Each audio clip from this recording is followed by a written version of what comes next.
Bismillah. Bürclərin 13 martda ən düz pul proqnozu. 13 mart üçün bürclərin ən dəqiq pul maliyyə proqnozu belədir. Qoç, pul mövzusunda aktiv gündür. Risk etsəniz qazanc ola bilər. Amma tələskən qərarlar verməyin. Kiçik gəlir və ya borc qaytarılması mümkündür. Buğa, pul baxımından yaxşı gündür. Gözlənilməz qazanc və ya sərfəli alış ehtimalı var. Ümumilikdə 2026-da Buğa bürcü maliyyə baxımından şanslı sayılır. Əkizlər, pul gəliri zəif ola bilər. Daha çox xərclər ön plana çıxır. Lazımsız alışlardan uzaq durun. Xərçəng, pul məsələlərində diqqətli olun. Bir təklif gələ bilər, amma qərar vermədən əvvəl yaxşı düşünmək lazımdır.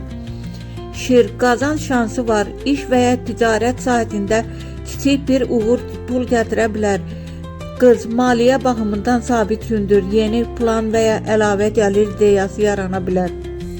Tərəzi, pul mövzusunda tərəddüd edə bilərsiniz. Kiməsə pul vermək və ya riskli işə girmək məsləhət deyil.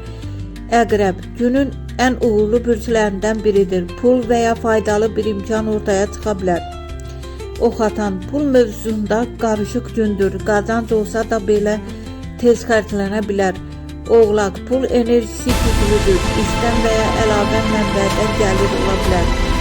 Dolça, yeni pul ideyası və ya gəlir yolu açılır, lakin səbir lazımdır. Balıqlar, pul mövzusunda ehtiyatlı olun. Aldanma və ya səhv alış ehtimalı var. 13 martın ən şanslı pul bürcləri Buğa, Əqrəb, Oğlaq. Pul baxımından ən gərgin bürclər Əkizlər, Balıqlar, Tərəzi.